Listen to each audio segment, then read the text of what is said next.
आज का हम लोगों ने एक सीरीज शुरुआत करी है, जैसा सभी लीडर्स को मालूम होगा इसके बारे में, कि हम अलग अलग दिन अलग अलग लीडर्स एक एक टॉपिक के ऊपर बातचीत करने वाले हैं। और उसके लिए एक छोटा सा प्रेजेंटेशन तैयार किया है। जिस टॉपिक के बारे में माँ गुरु जी ने हम लोगों को आदेश दिया, उसके हिसाब से हम लोगों ने थोड़ी सी तैयारी की है।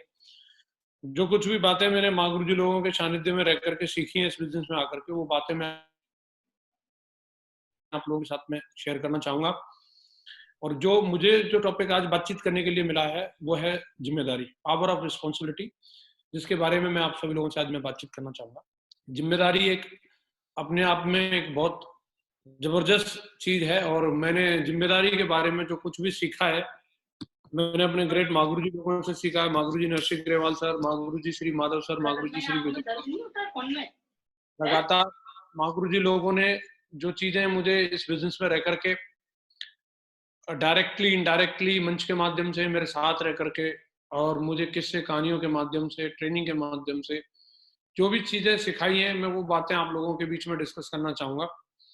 और एक छोटा सा प्रेजेंटेशन है कि जिम्मेदारी का हमारे लिए क्या महत्व होता है, और इस बिजनेस में हम लोग जिम्मेदारी लेकर के अपने बिजनेस को और अपनी जिंदगी में कैसे चार चांद लगा सकते हैं।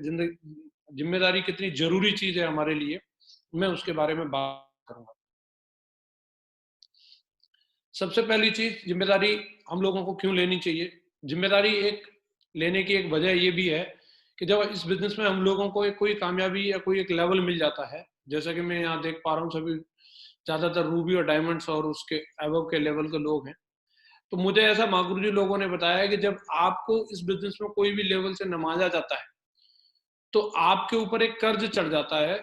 और वो कर्ज तभी उतारा जा सकता है जब आप अपने जैसे अपने नेटवर्क में और भी लोगों को बना देते हो, तो ही आप उस कर्ज को उतार सकते हो। जब मैं मागुरु जी लोगों के आशीर्वाद से इस बिजनेस के अंदर डायमंड बना, डायमंड बनने के बाद में मुझे दूसरे दिन ये बात बताई मागुरु जी ने कि भाई आज सिस्टम ने आपको डायमंडशिप से नवाज दिया है, अब आपकी जिम्मेदारी है, अगर आप इस कर्ज को उतारना चाहते हो तो आप अपनी टीम में और सैकड़ों लोगों को डायमंड बना करके इस कर्ज को उतार सकते हो। तो जिम्मेदारी का मतलब है जो हम लोगों को जो लेवल मिला है, हम उस लेवल पर दूसरे लोगों को लेकर के आए, ये हमारी जिम्मेदारी बनती है। और उसके लिए अलग अलग रोल हैं जो हमें अलग अलग लेवल पर रह करके हमें प्ले करने की जरूरत पड़ती है। जिस लेवल पर रह करके जो रोल हम लोगों को दिया जाता है, अगर हम उस रोल को परफेक्टली निभाते हैं, तो फिर हमारे लिए कोई भी लेवल बड़ा नहीं रह जाएगा। हम जो भी लेवल सिस्टम के अंदर, कंपनी के अंदर बना है, उस हर एक लेवल को हम इस बिजनेस के अंदर प्राप्त कर सकते हैं। जिम्मेदारी की उपलब्धियां क्या है, अगर कोई व्यक्ति जिम्मेदारी लेता है तो उस व्यक्ति को क्या ऐसी चीजें हैं जो उसको एक एज एन अचीवमेंट मिलती हैं। वैसे तो इसकी लिस्ट बहुत लंबी बनाई जा सकती है, लेकिन मैं अगर यहाँ कहूँ, जो व्यक्ति जिम्मेदारी लेता है उसका सबसे पहला अचीवमेंट तो ये होता है, हर व्यक्ति की जुबान पे उसका नाम रहता है। जिसने भी जिस चीज के लिए भी जिम्मेदारी ली होगी, उसके बारे में ही लोग बात करेंगे कि सब ये वाला काम किस व्यक्ति के द्वारा हो रहा है या किस व्यक्ति के द्वारा किया गया है। तो जो अपने कंधों पे जिम्मेदारी लेता है उसका हर जगह नाम होता है। जैसा कि हर व्यक्ति की ये चाहत होती है कि मेरा हर जगह नाम हो, हर व्यक्ति ये चाहता है कि मेरे सीनियर मेरा नाम लिया जाए, कंपनी डायरेक्टर्स के द्वारा मेरा नाम लिया जाए। और जब नाम लिया जाता है तो लोगों को बड़ी खुशी मिलती है। तो नाम लिए जाने के पीछे की जो वजह है, नाम लिए जाने के पीछे का जो कारण है, वो एक ही कारण है, जब आप जिम्मेदारी लेते हैं तो डेफिनेटली आपका नाम आएगा। अगर आप जिम्मेदारी नहीं लेते हैं तो नाम नहीं आने वाला। तो ये जिम्मेदारी का सबसे पहला अचीवमेंट है कि आपका नाम हर व्यक्ति की जुबान पे आता है। दूसरी बात, काम करने के बाद आपको एक सेटिस्फेक्शन मिलता है। जब आप जिम्मेदारी लेकर के किसी भी काम को करते हैं तो आपको संतुष्टि मिलती है कि हाँ, मैं अपना बेस्ट दे रहा हूँ। मुझे जो काम मिला उसके लिए मुझे जो करना चाहिए था, एक संतुष्टि मिल जाए, इससे बड़ी बात क्या हो सकती है। जिम्मेदारी के लिए कहावत है, दुनिया की सबसे बेहतरीन दवा है जिम्मेदारी। एक बार अगर इसे पी लीजिए तो जिंदगी भर थकान आपको महसूस नहीं होने देती। अगर जो व्यक्ति एक बार जिम्मेदारी की दवा पी लेता है, वो जिंदगी में कभी भी थक नहीं सकता। तो जिम्मेदारी हमें किन किन चीजों की निभानी चाहिए और किस तरीके से निभानी चाहिए, मैं इसके बारे में आप लोगों से बातचीत करना चाहूंगा। सबसे पहली जिम्मेदारी जो हम लोगों को लेनी है, एक बड़ी टीम बनाने की। ये हमारी सबसे प्राइमरी रिस्पॉन्सिबिलिटी होती है कि हम जब इस सिस्टम के अंदर अगर आए हैं, तो ये हमारी सबसे बेसिक जिम्मेदारी है कि हम एक बड़ा नेटवर्क बनाने की जिम्मेदारी लें, और इस कंपनी के अंदर, इस डायरेक्ट सेलिंग इंडस्ट्री के अंदर एक इतना बड़ा नाम रोशन करने की जिम्मेदारी लें कि हर व्यक्ति ये बोले कि अगर टीम हो तो ऐसी। जिम्मेदारी लेनी होगी हमें लोगों को सिखाने की। जो कुछ भी इस सिस्टम के माध्यम से, कंपनी के माध्यम से हम लोगों को सीखने के लिए मिला रहता है, वो सब कुछ अपनी टीम को, अपने लोगों को और अपने साथियों को सिखाने की जिम्मेदारी लेनी होगी हमें लोगों की समस्या सुलझाने की। ये सबसे महत्वपूर्ण जिम्मेदारी है। टीम हमारी तभी स्मूथली काम कर सकती है जब हम लोगों की समस्याओं को सुलझाने का काम करेंगे। लोगों में बहुत बड़ा पोटेंशियल होता है, लेकिन छोटी छोटी सी समस्याएं आकर के खड़ी हो जाती हैं, और एक छोटी समस्या किसी भी व्यक्ति के लिए बहुत बड़ी समस्या बन सकती है। वो व्यक्ति के लिए एक पैर के कांटे की तरह होती है। अगर पैर में जब तक कांटा चुभा रहेगा, वो कंफर्टेबली व्यक्ति दौड़ नहीं सकता। आपकी नजरों में हो सकता है वो समस्या छोटी हो, लेकिन आपकी टीम के लीडर के नजरों में वो समस्या बड़ी हो सकती है। एक लीडर होने के नाते हम सब लोगों की ये जिम्मेदारी बनती है कि हम अपनी टीम को एक स्मूथ हाईवे बना करके दें, जिसके ऊपर वो दमदारी के साथ में दौड़ सके। जितनी भी समस्याएं आती हैं, उन समस्याओं को सुलझाने की जिम्मेदारी हमको खुद से लेनी चाहिए। लोगों को सफल बनाने की। अगर हम इस बिजनेस में अपने आप को ही सफल बनाने के बारे में सोचते हैं तो बहुत बड़ा काम नहीं होगा। लेकिन अगर हम अपने एक लेफ्ट में और एक राइट में दो आईडी को अगर हम गोद ले लेते हैं, दो आईडीज को अगर हम ये मान लेते हैं कि ये मेरी हैं, मैंने इनको अडेप्ट कर लिया है एक तरीके से और मैं इनका लालन पालन करूंगा। अगर ये जो मेरी एक लेफ्ट वाली आईडी और एक मेरी राइट वाली आईडी, अगर इन दोनों आईडियों पर मुझे डायमंड शो करवाना है, इन दोनों आईडियों पर मुझे कैपिंग लानी है, अगर इन दोनों आईडियों पर कैपिंग नहीं आई तो मेरी इज्जत का सवाल है। जब व्यक्ति दूसरे की सफलता की जिम्मेदारी ले लेता है तो खुद को वो परम सफलता के लिए डेफिनेटली वो पेटेंट कर लेता है। लेकिन ज्यादातर लोग अपनी सफलता के बारे में सोचते हैं। लेकिन हमारे बिजनेस में अगर आप दूसरे लोगों को सफल बनाने के बारे में अगर सोचते हैं और उनको सफल बनाने की जिम्मेदारी ले लेते हैं, कई बार लोग बोलते हैं कि ये कमिटमेंट नहीं दिखा रहा, ये ऐसा नहीं कर रहा। हमें स्वयं की कमियों के बारे में पता नहीं रहता। जब हम लोग इस बिजनेस में आए थे, हमें खुद मालूम नहीं हमारे अंदर कितनी सारी कमियां थी, लेकिन हमारे सीनियर्स ने, हमारे अपलाइनों ने हमें सफल बनाने की जिम्मेदारी ली। आज अगर इस बिजनेस में मैं जो कुछ भी हूं, तो उसका वजह है कि मेरे ग्रेट मेंटर्स ने, महागुरु जी लोगों ने ये कमिटमेंट ले लिया। उन्होंने इस बात की जिम्मेदारी ले ली कि भाई हमें जसवीर को डायमंड बनाना है, और उन्होंने जिम्मेदारी ली तो उन्होंने मुझे डायमंड बना दिया। अब उन्होंने मेरी कमजोरियों की तरफ नहीं देखा। तमाम ढेर सारी कमियां व्यक्ति के अंदर भरी रहती हैं। महागुरु जी हमेशा बोलते हैं धोबी के पास गंदे कपड़े ही आते हैं। कोई भी व्यक्ति प्रेस किए हुए और साफ सुथरे कपड़े लेकर के धोबी के पास नहीं आता। तो ये हमारी जिम्मेदारी बनती है कि जैसा भी है, कुरकुरे का ऐड हमें याद रखना है, टेढ़ा है पर मेरा है। जैसा भी है, जिस हाल में भी है, मैं इसको सिखाऊंगा, मैं इसको समझाऊंगा, इसकी जिम्मेदारी मेरी है और मैं हर हाल में इस व्यक्ति को सफल बना करके दिखाऊंगा। अगर हम इस तरीके की जिम्मेदारी निभाते हैं तो डेफिनेटली एक टीम वर्क की भावना आती है।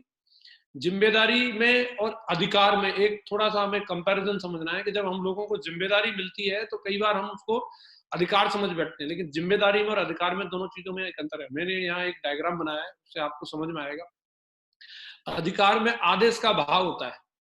जब आप किसी भी काम को कर रहे हैं और आपके अंदर आदेश का भाव है, इसका मतलब आप अधिकारों का उपयोग कर रहे हैं। लेकिन जिम्मेदारी में सेवा का भाव होता है। वो अधिकारों की बात नहीं करेगा, वो सेवा के मन से कर रहा है तो समझ लो वो जिम्मेदारी को पूरा कर रहा है। और आदेश दे रहा है, समझ लो वो अपने अधिकार की बात कर रहा है। अधिकार में तानाशाही झलकती है और जिम्मेदारी में टीम भावना दिखती है। अधिकार के भाव में क्या क्या कर सकता हूं का भाव आता है। अब मैं साहब, मैं डायमंड बन गया, अब मैं क्या क्या कर सकता हूँ, अब मेरे को फार्म कितने का मिलेगा, क्या मैं टूल्स मंगा सकता हूँ, सर अब ये वाला फंक्शन मैं करवा सकता हूँ, उसमें क्या क्या कर सकता हूँ, अपनी ऑथोरिटीज के बारे में व्यक्ति बात करता है। लेकिन जिम्मेदारी में व्यक्ति बोलता है मुझे क्या क्या करना चाहिए। अगर मेरा आज अगर ये लेवल है तो इस लेवल पर रह करके सर मुझे क्या क्या करना चाहिए, मेरी क्या क्या जिम्मेदारियां हैं, उन चीजों के बारे में सोचता है और लोगों के सेवा के भाव से काम करता है। अधिकार का प्रयोग करना स्वैच्छिक है। अगर आपको कुछ अधिकार मिले हैं, आप उनका प्रयोग करना चाहते हैं, नहीं चाहते, ये स्वैच्छिक होता है। लेकिन जिम्मेदारी को निभाना ये स्वैच्छिक नहीं है। जिस चीज की जिम्मेदारी मिलती है वो आपकी इच्छा नहीं चलने वाली। अगर आपके पास एक ही ऑप्शन है, अगर आपको जिम्मेदारी मिली है तो आपको उसको पूरा करना ही करना है। ये अधिकार और जिम्मेदारी में एक अंतर होता है। एक जिम्मेदार व्यक्ति को संसार की सारी शक्तियां आशीर्वाद देती हैं। जब आप किसी भी चीज के लिए, कई बार हमें लगता है हमारा कद छोटा है, मुझे नहीं मालूम मैं ये कैसे करूंगा, कैसे होगा, लेकिन आप सोच के देखिए, कभी ना कभी हमारे ग्रेट मेंटर्स ने, आज हम लोग जितने बड़े बड़े शो देखते हैं, लेकिन कभी ना कभी उसको पहली बार भी किया होगा, कभी ना कभी पहली बार जैसा ट्रेनिंग करी होगी। महागुरु जी लोगों ने अपने लेवल पे बिना अपने अपलाइन के, तो उस समय एक अपने अंदर एक डर रहता है, पता नहीं ये कैसे होगा। मैं उसके लिए मेरे को जो महसूस होता है कि जो जिम्मेदार व्यक्ति होता है, संसार की सारी शक्तियां उसको आशीर्वाद देती है, उसके अंदर से अपने आप वो कॉन्फिडेंस आता है और वो अपने आप उस काम को सक्सेसफुल करता है। मैंने देखा माँ गुरु जी ने रॉयल सेलिब्रेशन कराया, एक भव्य प्रोग्राम करवाया, पहली बार ही था, ऐसा तो था नहीं कि पहले कोई ट्रेनिंग दी गई हो, साहब आपको ले जाकर के आपको इवेंट ऑर्गेनाइज करना सिखाएंगे, आपको अभी 2 महीने की ट्रेनिंग चलेगी। लेकिन उन्होंने जिम्मेदारी ली अपने कंधों पर कि हम एक ऐसा एक भव्य इवेंट करना चाहते हैं जो न इससे पहले हुआ न कभी आगे होगा।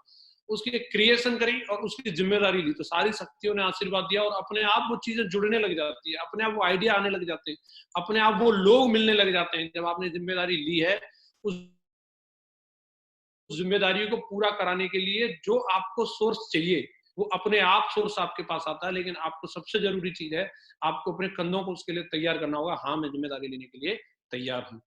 एक गैर जिम्मेदार आदमी दुनिया को कोसता रहता है, मेरे तो माँ बाप में ही प्रॉब्लम है, मेरे तो अपलाइन में ही प्रॉब्लम है, मेरी तो टीम ही ठीक नहीं है। लेकिन जो व्यक्ति दुनिया को कोसता रहता है वो कभी भी जीवन में तरक्की नहीं कर सकता। अगर देखा जाए तो बहुत सारी चीजों को अगर हम लोग देखते हैं तो हमारे ग्रेट माँ गुरु जी लोगों के बारे में देखा जाए, माँ गुरु जी नरसिंह ग्रेवाल सर गांव में पैदा हुए, माताजी पिताजी बिल्कुल किसान हैं, ज्यादा पढ़े लिखे भी नहीं है, और इसके बावजूद भी माँ गुरु जी ने जिम्मेदारी ली, भाई मुझे पढ़ना लिखना है, जहां तक पढ़ने लिखने का मौका मिला वहां तक पढ़ाई लिखाई करी, जिम्मेदारी ली। इसके आगे फौज में भर्ती हो गए, फिर वहां पे भी पढ़ाई लिखाई को जारी रखा, जिम्मेदारी ली कि मैं किसी भी माहौल में पढ़ा लिखा, लेकिन मैं जिम्मेदारी लेता हूँ अपने बच्चे को मैं लंदन भेजूंगा। और एक आदमी इसी बात को सोच सकता था, मेरे पास तो सोर्स ही नहीं है, मैं कैसे कर सकता हूँ, मैं तो किसान परिवार में पैदा हुआ। हाँ, गुरु जी हमेशा बोलते थे, आदमी बोलता है अब तक इस देश में सचिन तेंदुलकर नहीं था, लेकिन अब सचिन तेंदुलकर पैदा हो गया है और अब सचिन तेंदुलकर जिम्मेदारी लेता, रिकॉर्ड की झड़ी लगा देगा। अब तक इस देश के अंदर नरेंद्र मोदी नहीं था, लेकिन अब पैदा हो गया, अब मैं इस देश के अंदर रिकॉर्ड बनाने की झड़ी लगा दूंगा। ये भाव अगर हमारी टीम के लिए हो जाए, अब तक मैं नहीं था, अब तक चाहे इस टीम में कोई रिकॉर्ड बना हो या ना बना हो, अब तक इस टीम में टारगेट हुए हो या ना हुए हो, लेकिन आज मैं इस बात की शपथ लेता हूं, अब इस टीम में मैं आ गया हूं और अब मैं इस टीम में रिकॉर्ड की झड़ी लगा करके दिखाऊंगा, टारगेट की झड़ी लगा करके दिखाऊंगा। जिस व्यक्ति का भाव इस तरीके का होता है वो व्यक्ति डेफिनेटली रिकॉर्ड बनाता है, और जो दुनिया को कोसने का भाव रखता है वो व्यक्ति कभी भी जीवन में रिकॉर्ड नहीं बना पाता। जिम्मेदारी कभी भी बड़ी या छोटी नहीं होती। कई लोग ये भी सोचते हैं कि साहब मेरे को कोई बड़ी रिस्पॉन्सिबिलिटी मिलेगी, मेरे नाम पे होर्डिंग बोर्डिंग लगाए जाएंगे, मैं वही वाला काम करूंगा। मेरा ऐसा मानना है, आपको अगर छोटी जिम्मेदारी भी मिलती है, आपको वो भी पूरी निष्ठा से निभानी चाहिए।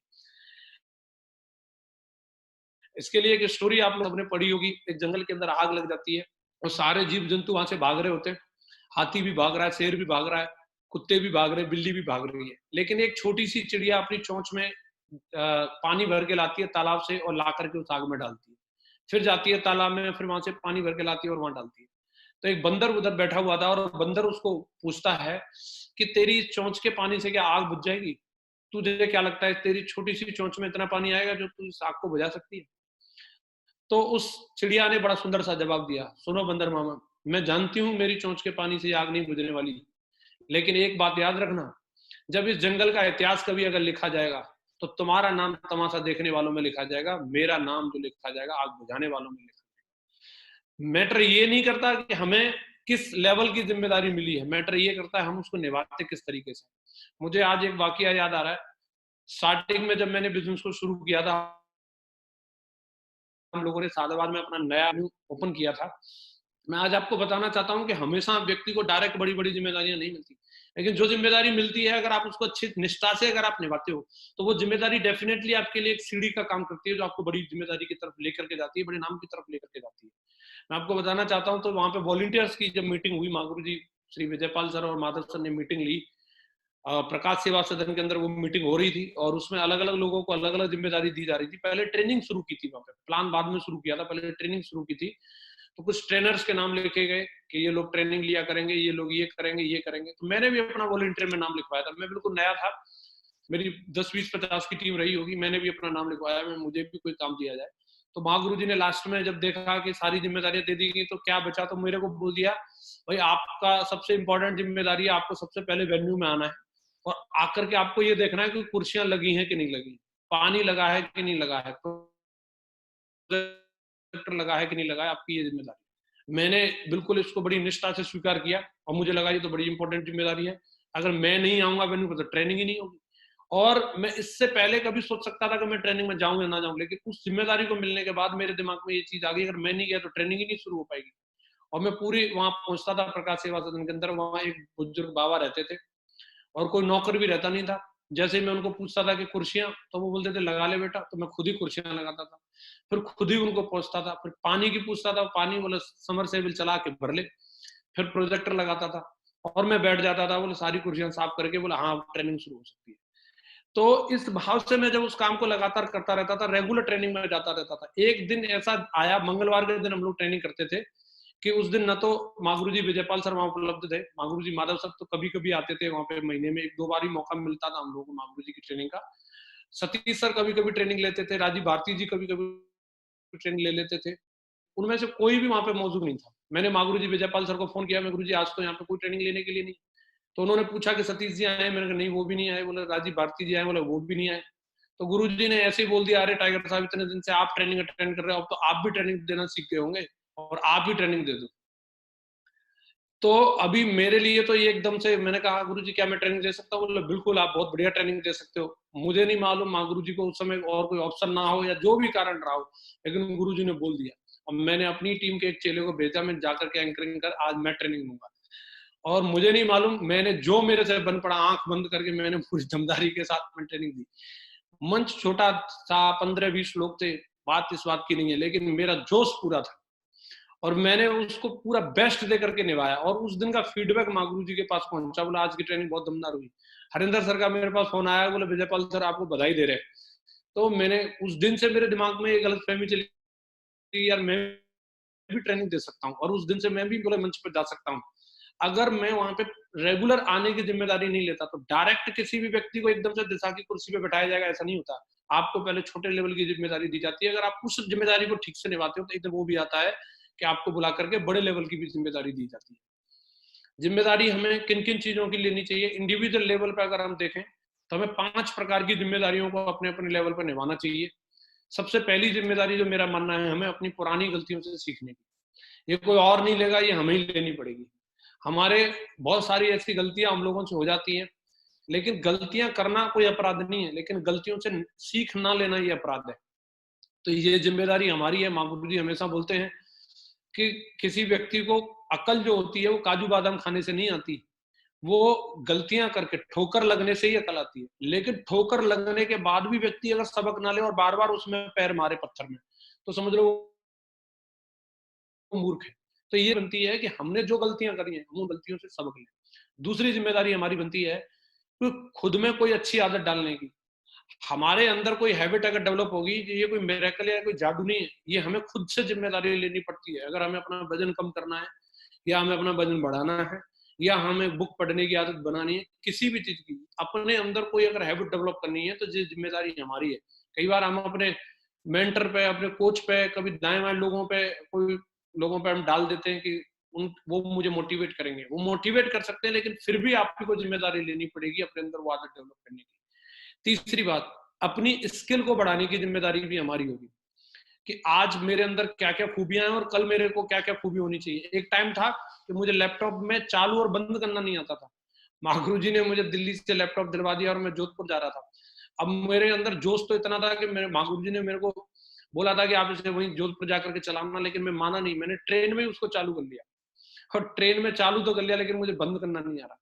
एक टाइम वो था कि मैं लैपटॉप में चालू बंद करना नहीं जानता था, लेकिन ये अपनी योग्यता को बढ़ाने की जिम्मेदारी मेरी थी कि अब मुझे अपनी टीम को ट्रेन करना है, तो स्लाइड कैसे बनानी है, कैसे इस लैपटॉप को ऑपरेट करना है। अब इसके लिए चाहे मुझे कोचिंग लेनी पड़े, चाहे अपने गुरुजी लोगों से पूछना पड़े, चाहे कोई भी तरीका आजमाना पड़े। मुझे हिंदी की टाइपिंग नहीं आती थी, गुरु जी ने हिंदी की टाइपिंग सिखाई। जिस दिन से मुझे हिंदी की टाइपिंग आई उस दिन से तो मेरे लिए समझ लो 4 चांद हो गए। मेरे लिए तो इतना आसान हो गया काम करना। मैं स्पेलिंग मिस्टेक होती थी, मैं अपनी बात सही कंफर्टेबली नहीं रख पाता था। लेकिन ये जिम्मेदारी हमारी है कि हम वो तरीके ढूंढे अपनी बात लोगों तक पहुंचाने की, अपनी स्किल को डेवलप करने की जिम्मेदारी हमारी है। अपने जीवन की जिम्मेदारी, अपनी जिंदगी को अपने कंधों से अपने आप से जीने की जिम्मेदारी और खुद को खुश रखने की जिम्मेदारी। अपनी खुशी का रिमोट कंट्रोल किसी दूसरे के हाथ में ना दे। अगर उसने दुखी का बटन दबा दिया तो हम दुखी हो गए, उसने खुश रहने का बटन दबा दिया तो हम खुश हो गए। वो रिमोट कंट्रोल हमारे खुद के हाथ में होना चाहिए और उसकी जिम्मेदारी हमें ही रख लेनी है। मुझे खुद को कैसे खुश रखना है इसकी जिम्मेदारी हमारी होनी चाहिए। जिम्मेदारी के बारे में एक बात बोली जाती है, ट्रक के पीछे आप लोग सब लोगों ने लिखा देखा होगा, लटक मत पटक दूंगी। तो जो लोग इस बिजनेस में आधे अधूरे मन से काम करते हैं, तो समझ लो वो इस बात को समझ लें, या तो चढ़ जाओ या फिर उतर जाओ। या तो इस बिजनेस को करना है तो पूरी दमदारी के साथ करना है, या नहीं तो फिर घर बैठिए। लोगों के जीवन के साथ खिलवाड़ नहीं करनी चाहिए। इस बिजनेस में मैंने जो सीखा है, या तो करिए पूरे मन से करिए, नहीं तो फिर अपने घर बैठिए। ये एक मैसेज हमेशा से महागुरु जी लोग देते थे। एक और ट्रक के पीछे मैंने लिखा देगा, ये भी मेरे को बड़ा अच्छा लगा, जिम्मेदारी के लिए मैंने नोट किया। दम है तो क्रॉस, नहीं तो बर्दाश्त कर। दम है तो क्रॉस कर, नहीं तो बर्दाश्त कर। कई लोग जो है कंप्लेंट करते रहते हैं, मेरा अपलाइन ठीक नहीं है, मेरा ये बंदा ठीक नहीं है। तो आप जिम्मेदारी क्यों नहीं लेते? आप याद रखिए, शोषण जो होता है वो एक कहेंगे आलसी आदमी का शोषण होता है, जोशीले आदमी का कभी शोषण नहीं हो सकता। कई लोग अपना शोषण होने की शिकायत करते हैं, और मुझे जो लगता है कि अगर तेरे अंदर जोश है तो तेरा शोषण कौन कर सकता है? व्यक्ति जब खुद से जिम्मेदारी नहीं लेना चाहता और दूसरों को वो शिकायत करता रहता है। मुझे ऐसा लगता है, या तो आप जिम्मेदारी लेकर के आगे बढ़ो, नहीं तो लोगों को फिर बर्दाश्त करो। जैसा सामने वाला कर रहा है फिर आपको उसके हिसाब से चलना चाहिए। किसी कार्य के लिए अपना बेस्ट दीजिए, जो आपको जिम्मेदारी मिली है। आपको जैसा आता है, किसी भी चीज के लिए कोई ऐसा कोई मानक नहीं बनना। आप अपना बेस्ट दीजिए, और उसके बाद आप चैन की सांस से आप बढ़िया चैन की नींद सो सकते हैं। लेकिन जब तक आप जिम्मेदारी मिली और अपना बेस्ट नहीं देते, तो कहीं ना कहीं अपने मन के अंदर डाउट रहता है कि मैं इसको और अच्छे तरीके से कर सकता था। सिस्टम में हमारे को क्या क्या जिम्मेदारियां मिलती हैं, इसके बारे में महागुरु जी ने हम लोगों को बहुत बढ़िया तरीके से लेवल वाइज बताया है। मैं उसके बारे में बताना चाहूंगा। अगर हम अपने सिस्टम के अंदर अपने लेवल वाइज एक एक जिम्मेदारी को सही तरीके से समझ लें और उनको अगर हम निभाने लग जाएं, तो डेफिनेटली हम इस बिजनेस के अंदर बहुत बड़ा काम कर सकते हैं। मैं बात करूंगा यहाँ पे स्टार्टिंग से लेकर के सिल्वर लेवल से लेकर के और आगे रेड क्लब तक की हम लोग जिम्मेदारियों के बारे में बात करेंगे। सिल्वर लेवल के बारे में महागुरु जी ने बताया है, हमेशा अपने पहनावे पर ध्यान दीजिए। आप बदलेंगे तभी आपका व्यवसाय बढ़ेगा। जब तक हमारे ड्रेस कोड के अंदर बदलाव नहीं आएगा, तब तक हमारे अंदर एक कॉन्फिडेंस भी नहीं आता। अपने अंदर कॉन्फिडेंस लाने के लिए अपने ड्रेस कोड पर ध्यान देना जरूरी है, पहली जिम्मेदारी। दूसरा बताया, अपनी टीम के इच्छुक और सचेत, मतलब जो लोग एक्टिव है और जिनके अंदर बिजनेस को काम करने की चाहत है, उन लोगों की लिस्ट बनाना, अपने लोगों को सिलेक्ट करना, ये भी हमारी जिम्मेदारी है। अपनी टीम के साथ और अपने आप से स्वयं ईच वन टच 10 फॉर्मूले पर काम करना। कई लोग क्या करते हैं, दूसरे लोगों को सिखाते हैं, बोले आज एक मैं नया फॉर्मूला सीख के आया हूँ। पहले किसी भी फॉर्मूले पर खुद से काम करने की हमें जिम्मेदारी लेनी है। जैसे कि यहाँ बताया ईच वन टच 10 के बारे में, जब तक हम 10 लोगों से ना मिलने तब तक घर नहीं जाना। ये जिम्मेदारी अगर हम सिल्वर लेवल पर अगर हम निभाते हैं, तो हमारा बिजनेस हमेशा अपसाइड जाएगा। अपने प्रतिदिन कार्य की रिपोर्टिंग अपने अपलाइन तक पहुंचाना। रिपोर्टिंग इस बिजनेस के अंदर बहुत महत्वपूर्ण काम है। आप कॉल करके या एसएमएस के द्वारा आप अपने अपलाइन तक रिपोर्टिंग पहुंचा सकते हैं। हर सप्ताह जो भी ज्वाइन होने वाले हमारे साथ में एसोसिएट हैं, उनकी हर हाल में एफआईएम करना या किसी दूसरे लीडर के द्वारा करवाना। ग्रुप मीटिंग का आयोजन करना और उसमें बढ़ चढ़ करके हिस्सा लेना। वेन्यू पर होने वाली हर मीटिंग ट्रेनिंग का हिस्सा बनना, और अपनी टीम को भी बढ़ चढ़ करके उसका प्रमोशन करना सिल्वर लेवल के लीडर की जिम्मेदारी होती है। अपनी टीम के ज्यादा से ज्यादा लोगों को कोर बनाना। कोर का मतलब महागुरु जी ने बहुत अच्छे तरीके से बताया। कोर का मतलब ये नहीं है कि आप उसको 3 दिन 4 दिन की ट्रेनिंग दे दें और उसको रट्टा मार करके अपना ज्ञान प्रवचन और वो उनको श्लोक सुना करके भेज दें। कोर का मतलब है आप किसी भी माध्यम से उस व्यक्ति को इतना ट्रेंड कर दो कि वो व्यक्ति अकेला जाकर के किसी को प्लान दिखा के डीडी निकाल के ला सके, फिर उस डीडी को भेज के ग्रीन करा ले, और ग्रीन करा के उसका पैकेज या तो मंगा ले या फिर मतलब जाकर के कलेक्ट कर ले। अगर आप किसी व्यक्ति को इतना ट्रेन कर देते हैं, समझ तो वो व्यक्ति कोर बन गया। महागुरु जी ने बहुत बढ़िया प्रैक्टिकल चीज के बारे में बताया। और आगे बताया, याद रखिए इस व्यवसाय में दुनिया के महानतम व्यवसाय में से एक है। इस बिजनेस को अगर आप बहुत बड़े लेवल पर करना चाहते हैं, तो आपकी सोच बहुत बड़ी होना जरूरी है। और सोच बड़ी करना ये हमारी स्वयं की जिम्मेदारी है। इसके लिए कोई टैबलेट नहीं मिलती कि आप 2 टैबलेट खा लो और आपकी सोच बड़ी हो जाएगी। ये आपकी स्वयं की जिम्मेदारी बनती है। सिल्वर लेवल के लीडर की जिम्मेदारी बनती है वो कार्डिनल रूल को समझे और उनको अमल में लाए। और आगे जिम्मेदारी बनती है वो अपने प्रोडक्टिव टाइम को बढ़ाए। इस लेवल पर रह करके प्रोडक्टिव समय बढ़ाना, आपको ज्यादा से ज्यादा प्लान और ज्यादा से ज्यादा फॉलोअप, इसी से आप अगले लेवल पर जाएंगे। आपकी सबसे इंपॉर्टेंट जिम्मेदारी है कि आप बाकी चीजों में चिंता में या इधर उधर की चीजों में अपना समय बर्बाद न करें, प्लान और फॉलोअप पे अपने समय को ज्यादा से ज्यादा लगाएं। बात आती है आगे गोल्ड लेवल की। गोल्ड लेवल की जिम्मेदारियों में माँ गुरु जी ने आगे बताया है, गोल्ड लेवल इस बिजनेस का एक बहुत ही महत्वपूर्ण लेवल है, और इस लेवल पर रह करके व्यक्ति को क्या क्या जिम्मेदारियों को निभाना चाहिए। सबसे पहली चीज, आप इस लेवल पर रह करके ग्रुप मीटिंग का बहुत अच्छे से फायदा ले सकते हैं। ये बहुत ही शानदार लेवल है जिस लेवल पर रह करके ज्यादा से ज्यादा ग्रुप मीटिंग की जा सकती है, और जो गोल्ड लेवल पर रह करके व्यक्ति सबसे ज्यादा ग्रुप मीटिंग करता है उसका बिजनेस बहुत तेजी से आगे बढ़ता है। इस लेवल पर रह करके एक्साइटमेंट बहुत जरूरी है, फॉर्मल ड्रेस में रहना और हर मीटिंग और हर ट्रेनिंग को पूरी दमदारी के साथ प्रमोट करना। इस लेवल पर रह करके आपकी जिम्मेदारी बनती है कि आप अपने इर्द गिर्द के स्टार परफॉर्मर्स को वॉच करें, उनको देखें कि वो लोग ऐसा क्या कर रहे हैं अपने बिजनेस को बढ़ाने के लिए, क्योंकि ये वो लेवल है जब आपके पास भी सैकड़ों की टीम है और एक से एक टैलेंटेड लोग आपकी टीम में हैं। आपकी जिम्मेदारी बनती है कि आप अपने नेटवर्क में उन लोगों को देखिए जो आपके कोलैग में हो या आपके डाउनलाइन में हो या कहीं पे भी आपके अपलाइन में हो, जो बेस्ट परफॉर्मर हैं वो ऐसा क्या कर रहे हैं और उन कामों को कॉपी करो, उनको ऑब्जर्व करना और अपनी टीम में उन चीजों को लागू करना। ये गोल्ड लेवल की जिम्मेदारी है। अपने अपलाइन के साथ में हमेशा संपर्क में रहना, अपनी टीम के 10 लोगों से डेली कॉल करना, और इस लेवल पर रह करके बहुत महत्वपूर्ण हो जाता है। अपनी इनकम का 50 से 70% पैसा अपने बिजनेस को डेवलप करने के लिए लगाना, ये बहुत जरूरी है। जैसे हम क्या क्या कर सकते हैं, लैपटॉप लेना, प्रोजेक्टर लेना, टूल्स मंगाना, फंक्शंस के लिए टिकट खरीदना एडवांस में, किसी मीटिंग को आयोजित करना, पास प्रमोशन करना, इनमें आप ट्रेवलिंग करना, इनमें भी आप अपना 50 से 60% पैसा आप जो आपको अर्निंग हो रही है वो आप इसमें इन्वेस्ट कर सकते हैं। 3 कार्डिनल रूल को समझते हुए अपने बिजनेस को आगे बढ़ाते रहना, और महीने में एक बार अपने अपलाइन से कोड ट्रेनिंग का आयोजन कराना। कभी भी आपको ओवर कमिटेड नहीं होना है। लक्ष्य निर्धारित करते समय अपने अपलाइन के साथ में सुझाव जरूर लें। कई बार लोग एक्साइटमेंट में आकर के तुरंत सेट कर लेते हैं मुझे स्कॉर्पियो लेनी है, तो आपको जब कोई भी टारगेट आप सेट कर रहे हैं या आप कोई भी चीज के बारे में आप अपनी गोल बुक पे लिख रहे हैं, तो आप अपने एक्टिव और सक्सेसफुल अपलाइन से एक बार सलाह जरूर लें। अगला लेवल आता है ब्लू क्लब। ब्लू क्लब में हमारे पर्ल और टोपाज आते हैं, और पर्ल और टोपाज के लिए जो जिम्मेदारी है, इस क्लब में पहुंचने के बाद आपकी दोनों लेग में एक एक वेन्यू, कम से कम एक एक वेन्यू की शुरुआत होनी चाहिए जहां प्रोजेक्टर लग के वेन्यू चल रहा हो।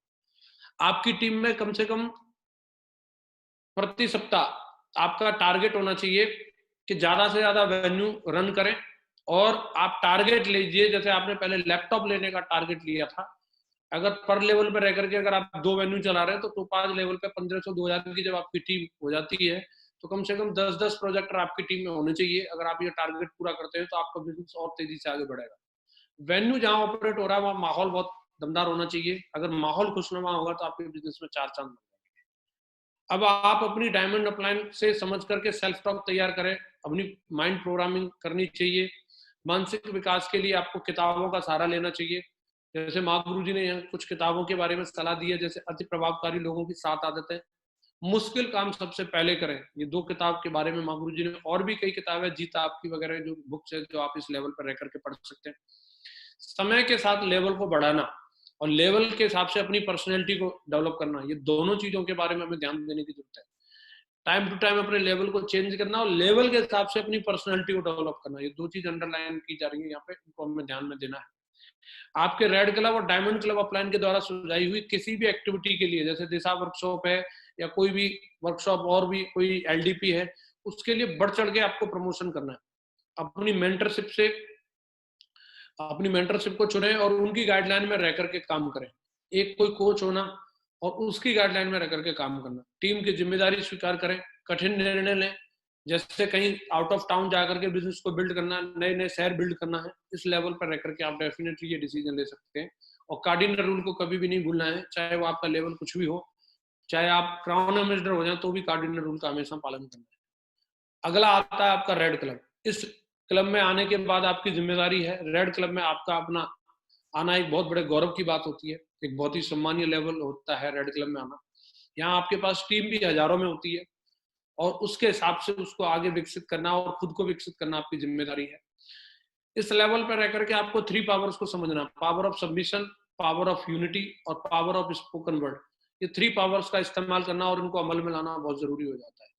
इस लेवल पर रह करके कई लोग ईगो के शिकार हो जाते हैं, वो यूनिटी को खत्म करके वो अपने अलग अलग गैंग बनाने लग जाते हैं। वो गैंग ना बना करके हमें सिस्टम के साथ में अटैच रहना है। इस लेवल पर रह करके बुक पढ़ने की आदत को हमें बहुत ज्यादा डेवलप करने की जरूरत है, क्योंकि लोग आपको प्रमोट करने वाले हैं और आपकी उस लेवल के हिसाब से स्किल होनी चाहिए कि लोग जब आपको प्रमोट कर रहे हैं तो आप ऐसे उदाहरण या इस तरीके की चीजें लोगों के सामने पेश कर सके जो लोगों को सोचने पर मजबूर करें। इस लेवल पर रह करके आपको माइंड प्रोग्रामिंग की ताकत को समझना है। पढ़ने के लिए किताबें भी सजेस्ट करी हैं, आपके अवचेतन मन की शक्ति, मेरा चीज किसने चुराया, इस तरीके की किताबें आप इस लेवल पर जरूर पढ़ें।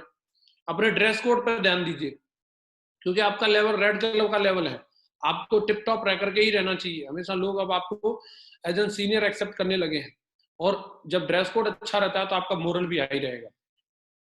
अब आपका लगातार मासिक जो प्रमोशन प्लान है और ट्रेनिंग है, उस पर आपको विशेष करके ध्यान देना है। हर महीने कोई ना कोई एक प्रमोशन प्लान, हर महीने कोई ना कोई प्रमोशन ट्रेनिंग डेफिनेटली आपके लेवल पर होनी चाहिए।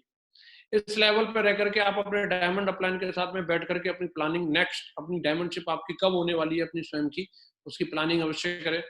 अपनी टीम में डाउनलाइन और अपलाइन के साथ में जोड़ी बना करके काम करें और अच्छे तालमेल बिठाएं। इस रेड क्लब की ये निशानी होती है।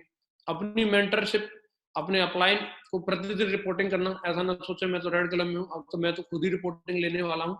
चाहे आपका लेवल कुछ भी हो, लेकिन आपको किसी न किसी माध्यम से, चाहे एसएमएस करके या कॉल करके, आपको अपने अपलाइन को डेफिनेटली रिपोर्टिंग देनी चाहिए। रनिंग वेन्यू है, वहां पर जा करके आपका टारगेट होना चाहिए कि कम से कम 4 वेन्यू आपके लेफ्ट में और 4 वेन्यू कम से कम आपके राइट में रन कर रहे हो। ये आपका मिनिमम टारगेट होना चाहिए। अपने प्रोडक्टिव टाइम को बढ़ाएं, आपका समय इधर उधर की चीजों में ना जाए। आपका समय ज्यादा से ज्यादा प्लान और ज्यादा से ज्यादा प्रमोशन ट्रेनिंग में आपका समय लगना चाहिए। इसके अलावा भी और भी बहुत सारी जिम्मेदारियां हमारे लेवल पर रहती हैं। समय समय पर आपके अपलाइन के द्वारा जो भी जिम्मेदारी आपको सुझाई जाती है, अपलाइन के माध्यम से जो जिम्मेदारी आपको दी जाती है, आपको उस जिम्मेदारी को निभाना है। एक चीज मैं यहाँ पे क्लियर करना चाहूंगा, जिम्मेदारी का मतलब पद से नहीं है। कभी अगर हम लोगों को किसी चीज की जिम्मेदारी दी जाती है तो कभी भी हमें ये नहीं सोचना चाहिए अब मेरा लेवल बहुत ज्यादा बढ़ गया। कई लोग किसी चीज में अगर एक्टिव और समझदार होते हैं और उनको उस चीज से रिलेटेड जिम्मेदारी दी जाती है तो कई बार वो इस तरीके की ईगो का शिकार हो जाते हैं, वो बीच के अपलाइनों को बाईपास करने लग जाते हैं। सम्मान सबका बना करके रखना है। जिम्मेदारी आपको बड़ी जरूर दी गई है, लेकिन घोड़े पे सवार नहीं होना है। आपका पद और अपने लेवल का हमेशा ख्याल रखना है। जिम्मेदारी मिली है, उसे पोलाइटनेस के साथ में उसे निभाना चाहिए। एक बात और जिम्मेदारी के लिए बोली जाती है, जिम्मेदारी दी नहीं जाती, जिम्मेदारी ली जाती है। इसके लिए कोई आपकी ताजपोशी नहीं की जाएगी, आपको बुला करके आइए युवराज, आज आपका राज तिलक होना है। ये आपको अपने कंधे मजबूत करने होते हैं और एज एन अपॉर्चुनिटी आपको स्वीकार करना है। जब भी आपको मौका मिले आप उसको अच्छी नेक नियत के साथ उस जिम्मेदारी को निभाएं। लीडरशिप के लिए 4 रूल बताए जाते हैं और ये भी जिम्मेदारी से संबंधित हैं। ये हम लोगों ने ट्रेनिंग के माध्यम से सीखने का मौका मिला। मैं जरूर इसके बारे में चलते चलते अपनी 2 मिनट में बात क्लोज करूंगा और इसके बारे में बताना चाहूंगा। अपने भीतर के विद्यार्थी को कभी मरने न दें। लीडरशिप का सबसे पहला रूल ये बताया है कि हमेशा सीखने की चाहत रखें। जो भी सीखने का मौका मिलता है उसे हमेशा सीखते रहिए। दूसरा रूल बताया है, अपने किसी भी एक काम में आप ऐसे निपुण हो, एक ऐसी आपकी स्पेशलिटी होना जो बहुत जरूरी है। हम ऑलराउंडर बने ना बने, लेकिन स्पेशलिस्ट जरूर बने। और तीसरी लीडरशिप की क्वालिटी बताई है कि दूसरे लोगों को भी उस चीज को सिखाएं। हमेशा अपने सीक्रेट को दबा के रखने से वो सड़ जाएंगे, कोई फायदा नहीं होने वाला। जितने आप अपने सीक्रेट्स को दूसरे लोगों के साथ बांटते हैं, भगवान श्री कृष्ण ने भी गीता का ज्ञान उनके अंदर था, लेकिन अगर वो अपने अंदर ही लेकर के चले जाते तो आप सोचिए इतने महान ज्ञान से हम सब लोग वंचित रह जाते। तुलसीदास जी के अंदर इतनी सारी नॉलेज थी, लेकिन अगर वो महाकाव्य की रचना नहीं करते तो रामायण जैसे महाकाव्य से हम लोग वंचित रह जाते। तो ये दूसरे लोगों को सिखाना वो हमेशा आपके ज्ञान को अमर बना देता है। और चौथी और सबसे महत्वपूर्ण क्वालिटी है, खासतौर से जो डायमंड लेवल पे लोग हैं, कि आपको रिटायर हो जाना। कुछ चीजों की जिम्मेदारी आपको छोड़नी भी पड़ती है। कई लोग जब एक किसी भी चीज की जिम्मेदारी ले लेते हैं तो उसके साथ ऐसे चिपक के बैठ जाते हैं कि बोला अब ये तो मेरा 3 जन्म के लिए नाता हो गया। आपको भी किसी ने ये जिम्मेदारी दी थी और आपको अगली जिम्मेदारी की तरफ जाना चाहिए। कभी भी ये रिटायरमेंट की जो बात बोली जा रही है, इसका मतलब ये नहीं है कि आपको मतलब जो है घर बैठ जाना। रिटायरमेंट का मतलब है कुछ चीजों से आपको छुटकारा लेकर के उसके अगले लेवल की जिम्मेदारी की तरफ जाना चाहिए।